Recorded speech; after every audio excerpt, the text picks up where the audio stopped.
मेरे साथ मौजूद हैं सीनियर तजियाकार, बेबाक तजिए के हवाले से उनकी बड़ी पहचान है, one of my favourites, Hasan Nisar साहब। सर बहुत शुक्रिया ज्वाइन करने के लिए।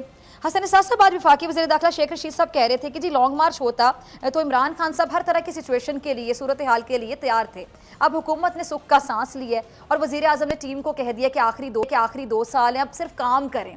आपको लगता है कि अब तब्दीली नज़र आएगी, क्योंकि अभी तक तो तब्दीली नज़र नहीं आई? देखिए, मेरा पूरी ज़िंदगी ख्वाब देखते हुए गुजरी है।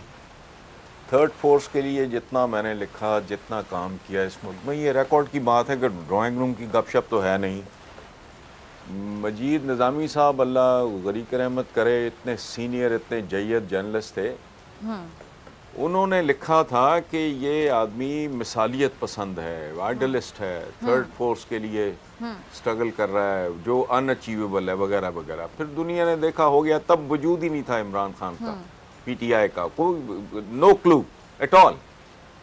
मैं चूंकि कांस्टेंट, मैंने उनसे कहा भी, मैंने कहा आपने जो लिखा है आई एग्री, लेकिन हम तो ड्रीम सेलर्स हैं, हमने तो इस तरह की बात करनी है, अचीवेबल है नहीं है। इन दोनों के होते हुए इस मुल्क में कोई तब्दीली नहीं आ सकती। अच्छा, थर्ड फोर्स आ गई, बन गई और इक़्तिदार में भी आ गई 22 साल की स्ट्रगल के बाद जी।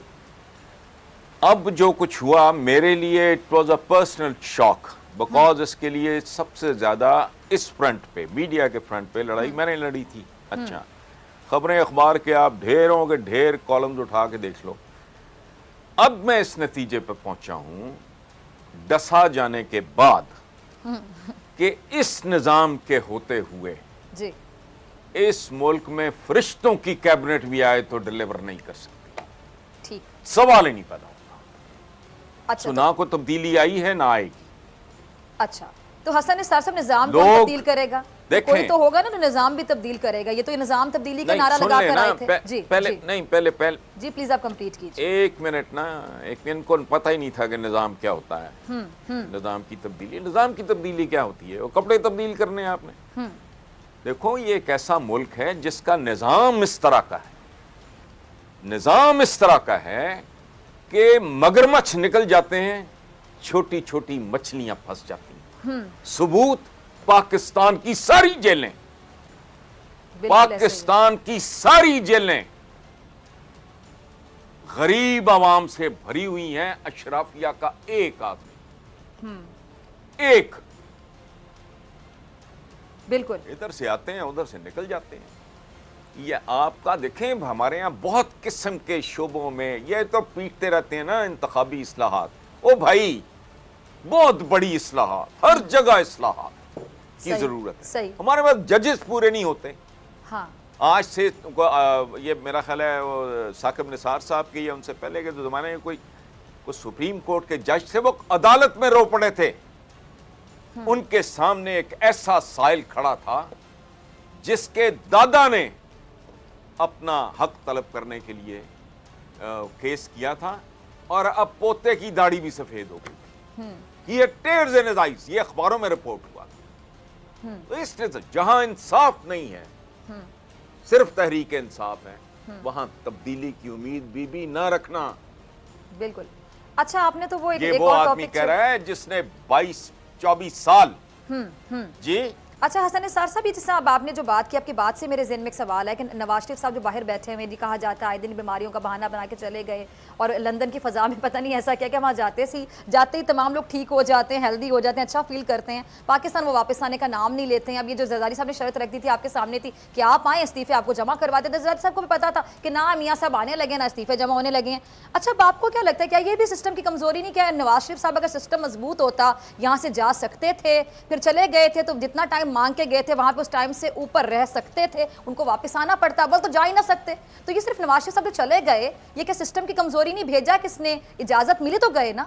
वो बीबी, मैंने क्या कहा आपको भी, ये पूरा निजाम एक ऐसे जाल की मानंद है जो मगरमच्छों को नहीं पकड़ सकता, उसमें सिर्फ मछलियां आती हैं। सही। तो फिर इमरान खान साहब, मिसाल देके हटाऊं तो उसका क्या मतलब है? ठीक, अच्छा, तो इमरान खान साहब ये जो नारा लगाते हैं कि हम एनआरओ नहीं देंगे, हम तो फिर अपने नारे चेंज कर लें भाई। अब आप कहो ना, एनआरओ की तो 1001 किस्म है। हमारे प्राइम मिनिस्टर के दिमाग में पता नहीं किस किस्म का एनआरओ है। एनआरओ तो हर बार एक नया जन्म लेता है भाई। अभी तो आप कह रहे हो बैठे हैं बाहर, बुलाओ, लेकिन कल कोई अरेंजमेंट ऐसा हो जाए, अरेंजमेंट, और उसको पैगाम जाए कि आपने परसों वजारत उज़्मा का हलफ उठाना है। देखो सारी बीमारियां पीछे छोड़ के कैसे पहुंचते हैं। तो इस तरह का कोई पहली बार तो नहीं आप तमाशा देख रहे हैं ना। कैरेक्टर्स तक तो वही है। ठीक है, it's the same prime minister तो was thrown out, was kicked out, या जिसने मिन्नत अल्लाह करके जी जान छुड़ाई थी, फिर आ गया, फिर तीसरी बार वजीर आजम। आज क्वालिफिकेशन ये हो गई है कि 3 बार का साबिक वजीर आजम। तो क्या बात करनी, ये एक सर्कस है, ये मुतजाद चीजों का, कॉन्ट्रडिक्शंस का एक गंदा ढेर है। मुझे एक बात बताओ, कोई गवर्नमेंट फंक्शनरी इस महंगाई के जमाने में, जहां रिश्वत भी महंगी हो गई है, मेरे जुमले पे गौर करना आप, जहां रिश्वत भी महंगी हो गई है, कोई गवर्नमेंट फंक्शनरी अगर उसको अपने ससुराल की या अपने मां बाप की तरफ से सपोर्ट ना हो, वो जिंदा कैसे है? मुझे बताओ आप। अंधे हैं, दिमाग काम नहीं करते। आपको प्राइवेट बिजनेस की भी इजाजत नहीं है अगर आप सरकारी अफसर हैं। कैसे जिंदा हैं जी, मुझे बताएं। हाई प्रोफाइल स्कूल्स में बच्चे पढ़ रहे हैं, बैरून मुल्क दौरे भी हो रहे हैं, वेकेशन पे भी जाया जा रहा है, लाइफस्टाइल भी ठीक ठाक है, तनख्वाह पूछो कितनी है। किसी चीफ सेक्रेटरी की सैलरी पता करो, पर्क्स प्रिविलेजेस को अलग रख दो, सही, कि घर मिला हुआ है, नौकर मिले में फलाना, बस यही है। फीसें भी मिलती हैं, इलाज मुआवजा, यार को खुदा का खौफ करो। ये तजादात का, नंगे तजादात का ढेर है। सही सही। इसमें बुनियादी जौहरी तब्दीलियों की जरूरत है। जब तक वो नहीं आएंगी, कॉस्मेटिक तब्दीलियों से यहां कुछ भी नहीं होगा। ठीक है, मेरा तो आज ये ओपिनियन। ठीक है, अच्छा, मेरी तो जिंदगी के वो 24-25 साल जाया हुए। जी जी। सो आई हैव रीविजिटेड कि ईमानदार बंदा हो, थर्ड फोर्स हो, वो सारे शौक कुदरत ने मेरे पूरे कर दिए। नतीजा ये। ठीक है जी। अब नतीजा क्या हसन जी। निसार साहब, हम मायूस रहेंगे, डिसअपॉइंटेड रहेंगे, यानी अब हम किसी से उम्मीद ना रखें। अब रोटी कपड़ा मकान, फिर इस्लामी निज़ाम, कभी शराफत की सियासत, कभी सबसे पहले पाकिस्तान, फिर तब्दीली तब्दीली तब्दीली, बनने से लेकर आज तक चेहरे नारे तब्दील हुए, लेकिन पाकिस्तान, पाकिस्तानियों की हालत बिल्कुल नहीं बदली, बल्कि अगर मैं कहूँ कि पहले से भी ख़राब हो गई तो गलत नहीं होगा, पगड़ी करेंगे। तो अब हम क्या करें? मतलब मायूसी हाल था, अब आप भी मायूस हो जाएं, हम भी मायूस हो जाएं, उम्मीद रखने वाले मायूस हो जाएं, क्या करें फिर? क्या आपको समझ आता है? कि पाकिस्तान की हालत तब्दील नहीं हुई या बद से बदतर हो गई? नहीं जी, क़यामत आ गई है। पाकिस्तान जब बना, एक लुटा पुटा नौजायदा मुल्क, मुहाजिर इतना, गुर्बत इतनी, ना सर ना पैर, वो भाई कॉमन पिंस तक मौजूद नहीं थी। लेकिन पाकिस्तान मकरूज नहीं था। पाकिस्तान ने हिंदुस्तान से पैसे लेने थे, एक किस्त के बाद उन्होंने पैसे रोके। गांधी जी ने प्रोटेस्ट किया जी, कि पाकिस्तान को उसका हक दो। मैं रिकॉर्ड की बात कर रहा हूं, हिस्ट्री की बात कर रहा हूं। आज पाकिस्तान का वो बच्चा भी मकरूज है जो अभी पैदा नहीं हुआ। बद से बदतर नहीं हुए। अच्छा, ये गहरी बात, जो पैदा नहीं वो भी अब मकरूज रह है। गई मायूसी। मुझे एक बात बताएं, आज तक तो कोई साइंटिस्ट जो है मौत का कुछ नहीं बिगाड़ सका। जिंदगी में कौन इस तजर्बे से नहीं गुजरता? सही। जब डॉक्टर्स का पूरा पैनल किसी को बताता है कि जी आपकी वालिदा या आपका वालिद या शौहर या बीवी या जो भी है, कि जी अब हमारे बस से निकल गया है, दुआ करें। मायूसी, ये इस तरह के जुमले जो है ना, ये रियलिटीज हैं इर्द गिर्द। मैंने एक जुमला आपकी खिदमत में पेश किया है, रिश्वत भी महंगी हो गई। आम आदमी का हाल तो पूछें। बिल्कुल। तो मायूस शायूस ये कुछ नहीं होता, हालात होते हैं। आप डीप सी में, भंवर में फंस जाओ, पतवार आपके हाथों से निकल जाए, पेंदे में सुराख हो जाएं तो फिर भी कहें आप मायूस ये क्या तो बात है? हसन साहब एक और सवाल ना मायूसी फिर, एक लफ्ज़ है, ठीक है आपकी बात मायूसी से एक मैं कैफियत टोटली है। अग्री करती हूँ, ये लेकिन चूंकि लेकिन रियलिटी है इसलिए होती है। ठीक है हसन साहब मौत आपकी की तरह। इजाजत से देखें, अगर भंवर में कोई जो फंस कुछ भी जाता कर लो। है मुश्किल से मुश्किल सिचुएशन में, आपने भी मौत कोई इज मुश्किल, अनअवॉइडेबल। अच्छा चलिए और हसन साहब, करतूत होते हैं। और ये इस मुल्क का प्रॉब्लम ये है जी। कि अशराफिया और जी। अवाम दोनों में कंपटीशन है कि हमने अपने मुल्क को कमजोर और खोखला कैसे करना। अच्छा कहीं सिर्फ इलीट करप्ट होती है, अवाम अच्छे होते हैं, कहीं अवाम क्या कहते हैं तो वो इलीट आ जाती है, कुछ चुएं लाइट टाइप को माओ तुंग टाइप ये वो वगैरह।